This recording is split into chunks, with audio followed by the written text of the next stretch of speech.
In inorganic chemistry, electronegativity holds paramount importance. To comprehend this concept, we will employ the definition provided by Linus Pauling in his book, The Nature of Chemical Bond. According to Pauling, electronegativity pertains to an atom's ability within a molecule to attract electrons towards itself. To illustrate this, let's consider a molecule and compare the electronegativities of two atoms within it, carbon and oxygen. To facilitate our comparison, we will refer to the organic periodic table located on the right-hand side. This table showcases the elements commonly encountered in organic chemistry. Additionally, it includes the Pauling scale of electronegativity, then noted in blue. Linus Pauling meticulously calculated electronegativity values for various elements and incorporated them into the table, enabling us to make comparisons based on electronegativity. In our case, we will focus on carbon, which possesses an electronegativity value of 2.5, and oxygen, which boasts an electronegative value of 3.5. Now let's analyze the electronegativity difference between oxygen and carbon.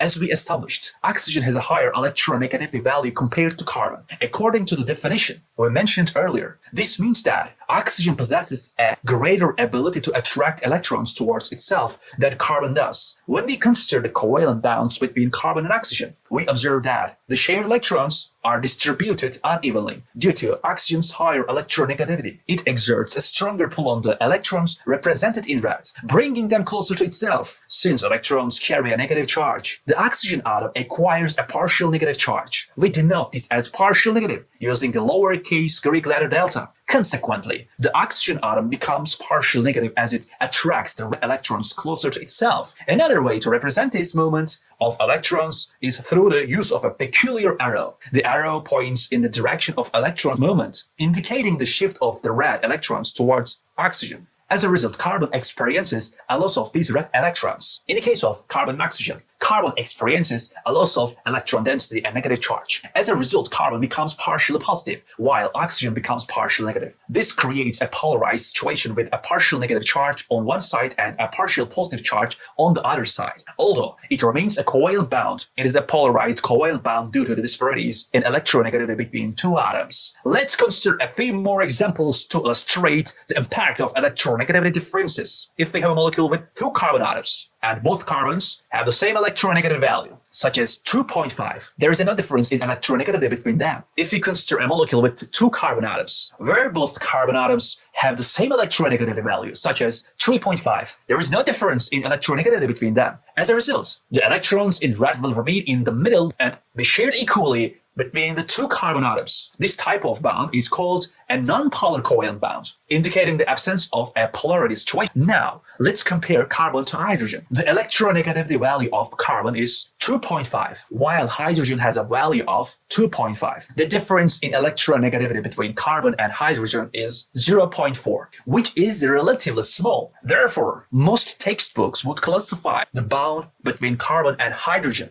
as a nonpolar covalent bond. Let's revisit the example we discussed earlier, where we compared the electronegativities of carbon and oxygen. We found that carbon has an electronegativity value of 2.5, while oxygen has a value of 3.5, resulting in a difference of 1. This difference in electronegativity is sufficient to create a polar covalent bond between carbon and oxygen. In this polar covalent bond, the electrons in red are drawn closer to the oxygen, giving the oxygen atom a partial negative charge. On the other hand, the carbon atom experiences a partial positive charge due to the movement of electron density away from it. Thus, we can observe that when the difference in electronegativity is 1, the bond is classified as a polar covalent bond. In contrast, a difference of 0.4 in electronegativity, as in the case of carbon and hydrogen, is considered to result in a nonpolar covalent bond. Somewhere between a nonpolar covalent bond and a polar covalent bond lies the distinction. Most textbooks suggest that a difference in electronegativity of around 0.5 serves as a rough guideline. If the difference in electronegativity is greater than 0.5, it can be considered predominantly a polar covalent. Conversely, if the difference in electronegativity is less than 0.5, it would be classified as a nonpolar covalent bond. It's Important to note that we are using the Pauling scale for electronegativity, which is one of several scales available. These values are not absolute, but rather provide relative differences in electronegativity. The relative difference in electronegativity is of primary importance. Let's move on to another example. Comparing oxygen and hydrogen. We'll examine what happens to the electrons between these two atoms, represented by red electrons. As we mentioned earlier, oxygen has an electronegativity value of 3.5, while hydrogen has a value of 2.1. This yields an electronegativity difference of 1.4. Consequently, we can classify this as a polar covalent bond. Moving on to the comparison between carbon and lithium, let's consider the electrons between these two atoms. We know that carbon has an electronegativity value of 2.5. To find the electronegativity value for lithium, we refer to the periodic table looking at the group 1 elements. We'll locate lithium and find its electronegativity value to be 1. Returning to our discussion, we include the value of 1 for lithium. As a result, we have a difference in electronegativity of 1.5. Since carbon is more electronegative than lithium, the electrons in question will be pulled closer to the carbon. Consequently, the carbon atom will acquire a partial negative charge, while the lithium atom will possess a partial positive charge. Let's consider the example of sodium chloride, which is a well-known ionic compound. Initially, let's assume there is a covalent bond between sodium and chlorine. When examining the bond between sodium and chlorine, we need to consider their electronegativity values. Sodium has an electronegativity value of 0.9, while chlorine has a value of 3.0. This gives us a difference in electronegativity of 2.1. Since chlorine is significantly more electronegative than sodium, the electrons in the bond will be pulled closer to the chlorine atom. As a result, the chlorine atom will acquire a partial negative charge, while the sodium atom will have a partial positive charge. At this point, we are treating the bond as a polar covalent bond. However, as we will see later, depending on the electronegativity values and the type of chemical reaction involved, we can also consider it to be an ionic bond. So let's examine the differences in electronegativity between sodium and chlorine. Sodium has an electronegativity value of 0.9, while chlorine has a value of 3. This results in a significant difference in electronegativity.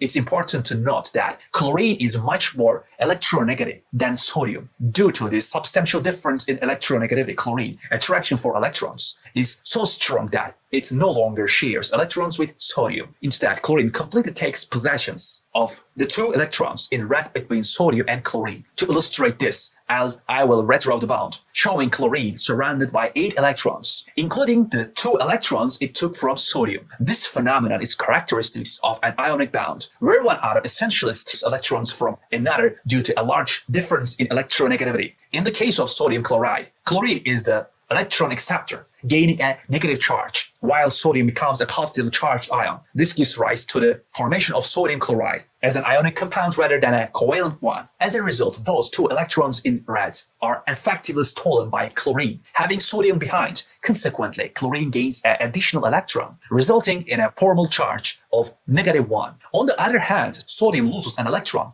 resulting in a positive formal charge. In this case, we are no longer discussing partial charges, but rather formal charges. Hence, we can conclude that an ionic bond forms between these 2 ions. The difference in electronegativity falls between 1.5 and indicating a range between a polar covalent bond and an ionic bond. Most textbooks tend to consider values around 1.7 as the approximate threshold. If the difference exceeds 1.7, it is generally regarded as mostly an ionic bond, whereas values lower than 1.7 fall within the polar covalent range. However, it is important to note that this is not always the case. Let's revisit the example of carbon and lithium. In our previous discussion, we treated it as a polar covalent bond. However, there are situations where you might choose to view the bond in red as an ionic bond instead. Let's draw a representation of carbon and lithium where we consider it as an ionic bond. Since carbon is more negative than lithium, it will steal the 2 electrons in red. Therefore, we depict the electrons in red as now being located solely on the carbon atom, no longer shared with lithium. Lithium, on the other hand, remains separate. It loses one of its electrons, resulting in a formal charge of +1. carbon gains an electron, leading to a formal charge of -1. In this representation, we treat it as an ionic bond with full formal charges. This perspective proves useful in certain organic chemistry reactions. Hence, what I want to emphasize is that these divisions based on the 1.7 threshold are not absolute rules. Indeed, the representation of the bond between carbon and lithium can vary. Both the dot structure and the ionic bond depiction can be considered correct. The distinction between a polar covalent bond and an ionic bond in this case is relatively close to the cutoff point. This discussion provides an overview of electronegativity. While we have used numbers in this video, it is important to note that in future videos, we focus more on the relative differences in electronegativity rather than the specific numerical values. Understanding something as fundamental as oxygen being more electronegative than carbon is crucial, as it aids in comprehending organic chemistry mechanisms.